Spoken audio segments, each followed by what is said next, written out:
Hello. Hello. Tuloy na natin yung ano. Hindi rin na makatulog eh. So, blame natin to. Yung sabi ni ma'am, kapag mali daw yung sagot, hindi daw magpo-proceed sa next question. So, ang gusto natin mangyari, once na pumasok sa else, ilulup nyo yung tanong. At yung tanong ay ito. So, gawa muna tayo ng loop. Magandang loop dito ay yung do while loop. Tama ba?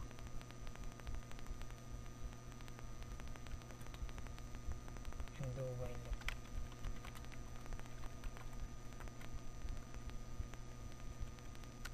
So, sa loop na to, sabihin,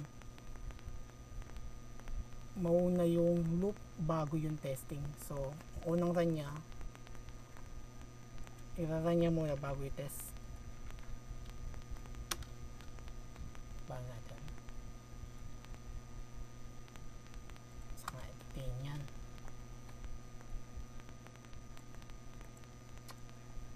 Mag-explain. So, yung do while loop, i-loop niya muna to, tapos saka siya magte-test kung true or false. Ang ginawa ko dito, true. So, parati itong maglo-loop. Example, mali, naglo-loop. Pero kahit tama, naglo-loop siya. Ano tuloy, may stop. Ngayon, pwede tayong gumawa ng statement dito na if wrong, maglo-loop pa din siya. So, gawa tayong variable. Huwag na pala, meron pang isa mas magandang paraan.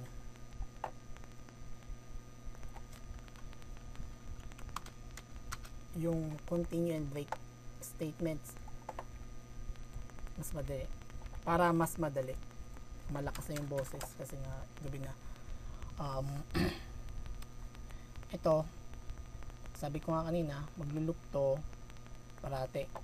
So, gusto natin mangyari, once na tama, stop, mag-stop siya ng loop. Pero pag mali, continue ng loop.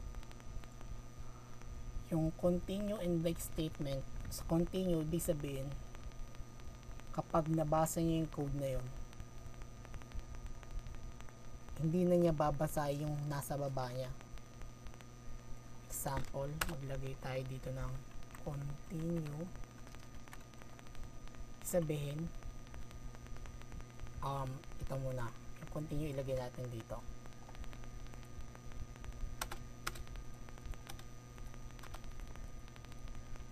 Continue. Babasahin ko to. Babasahin to ni yung program. Tapos second, i-continue niya. So, ibig sabihin ng continue, maglo-loop na agad siya. Loop without reading this line. So, testing natin. Ito. Yan. Unreachable statement. Line 14.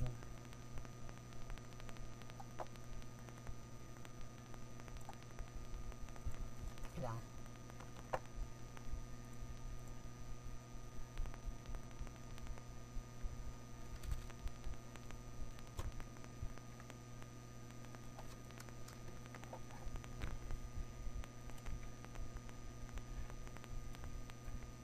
Comment na.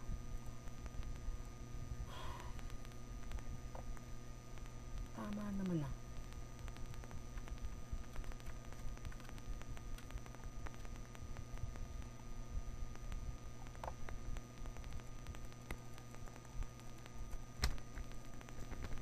Putang inang yan. Huwag na nga dito ay gumana dyan.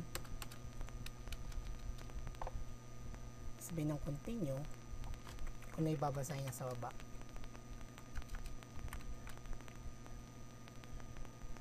At yung break, sabihin, hindi ko na babasahin nasa baba, pero hindi na ako maglo-loop, babasahin ko na itong nasa baba, which is Try natin. Show message.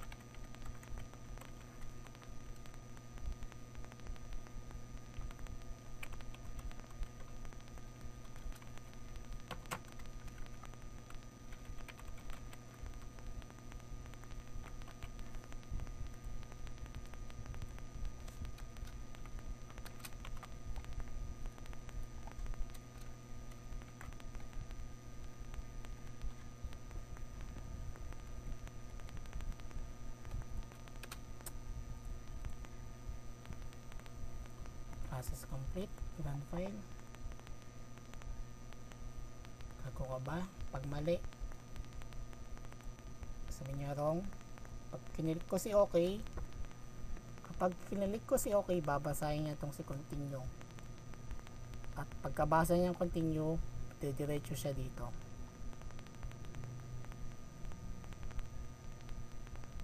Let's see. Okay, didiretso siya doon. Pag kinilik ko sa B,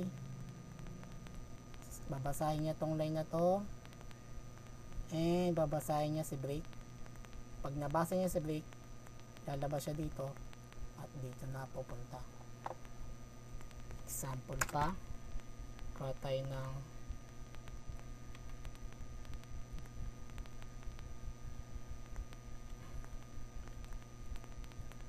para mag-gets yung continuous statement, not yet finished. So kapag mali,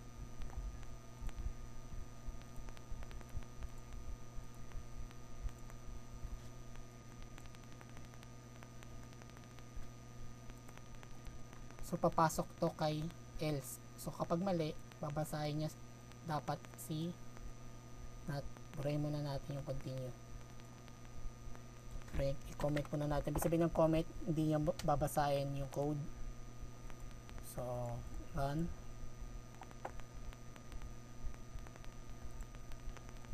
Not yet finished, sabi. Run, not yet finished. O ganon. So kapag nilagay natin yung code na continue, sabihin hindi na niya babasahin na sa baba niya. Ano to? Standard. Sa C kasi gumagana to eh. Sabihin kasi niya hindi na babasahin daw not yet finished. Hindi natin try dito. So okay na yung program natin dito.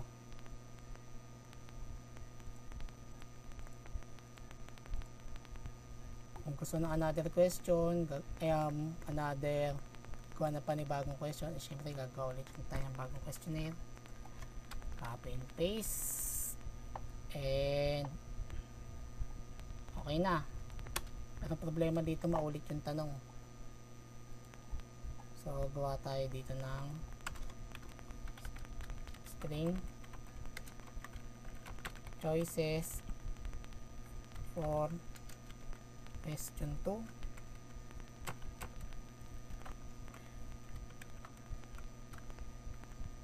X, Y, and Z. And syempre ito i-attach natin kay, tama ba? Tama. Try natin tama ang sagot ay si letter Z. Ito ang gagawin niya.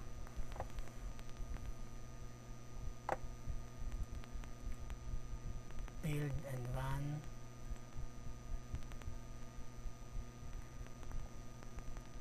So mali, uulit siya.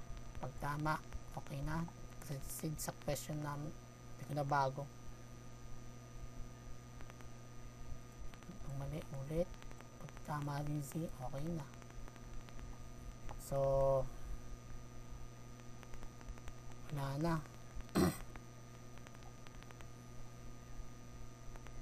Ito pa i-explain ko. Yung scoring, halimbawa nagpagawa si ma'am ng may score, kuha tayo na another variable for score, and once na tama yung sagot, score plus plus, and score plus plus, at ang gagawin mo sa variable na score plus plus is ay output. Yung problema kanina eh.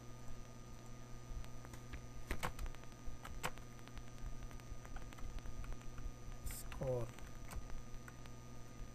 Kailangan meron ding sa dulo.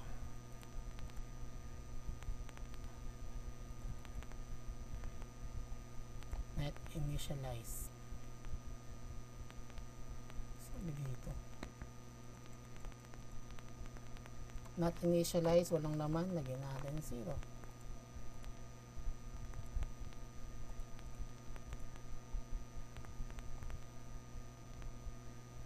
Sabihin ito, hindi magdadagdag score. Pag binasa ito, dagdag score. Finish 2. Score, mali. Score is 2 pala. Score is score. Pero useless yung paglagay natin ito kasi nga meron siyang retry. Siguro sa batch 2 ito yung papagawa. Sorry, yung sa kabilang section mga panghapon. So okay na to. Yung next naman is yung input dialog box.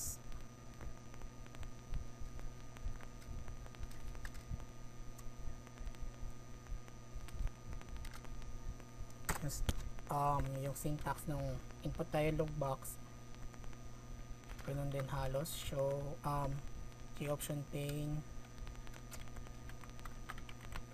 at show input dialog.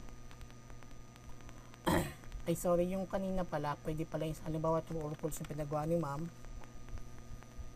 Show confirm dialog gagamitin.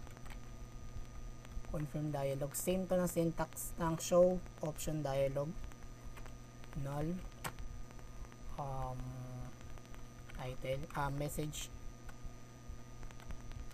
true or false title.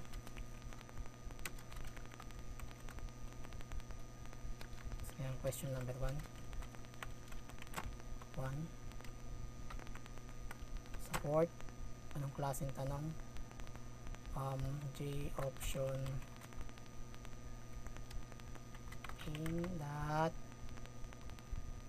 yes no option. So yung kanina pag yes no cancel, tatlo siya. Pag yes no option, dalawa.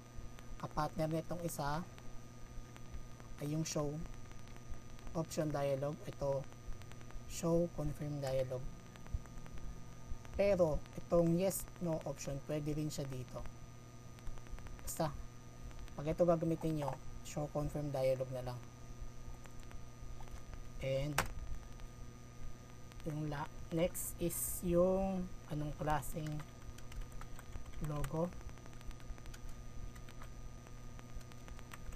Dot question tapos null.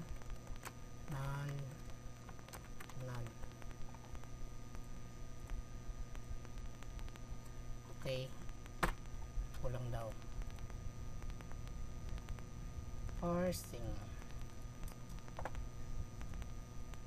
Wala yung kapartner nito.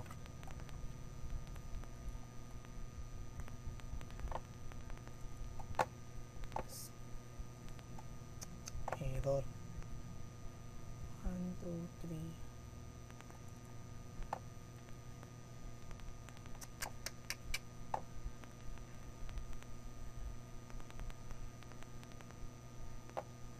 Method found for show null string.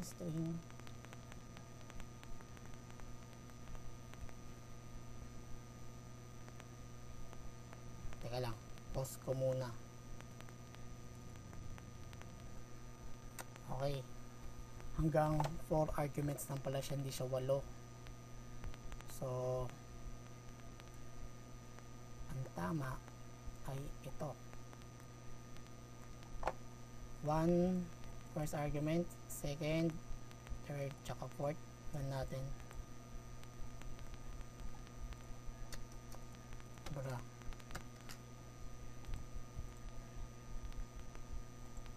Okay na. Running but error.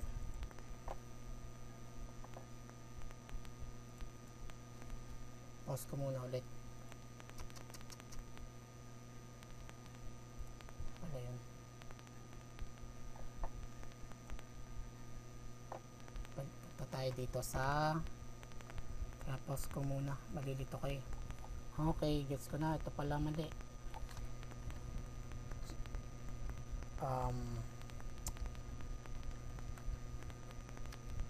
Option in that yes, no option.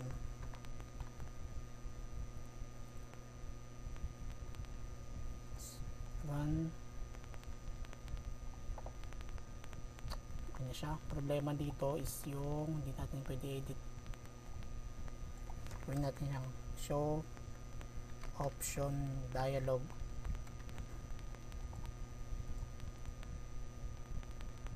Siyempre error yan. Tap tayo ng mga arguments. Null.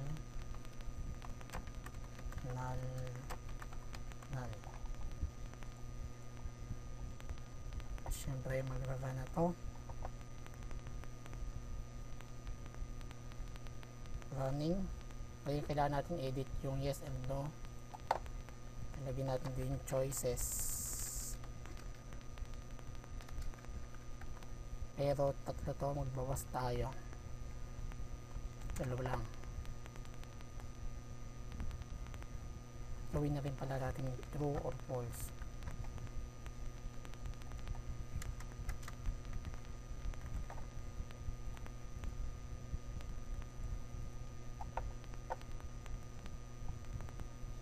Okay na. So yung return type nito same nung sa kanina. Integer din yung babato niya, 0 or 1.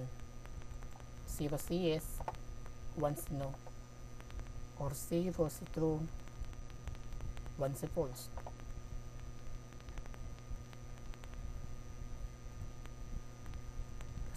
Huwag na natin gawa ng program tong ilalim dahil pares lang. So yung next naman is yung show input dialog. Sa next video na siya, post ko muna, stop ko na pala.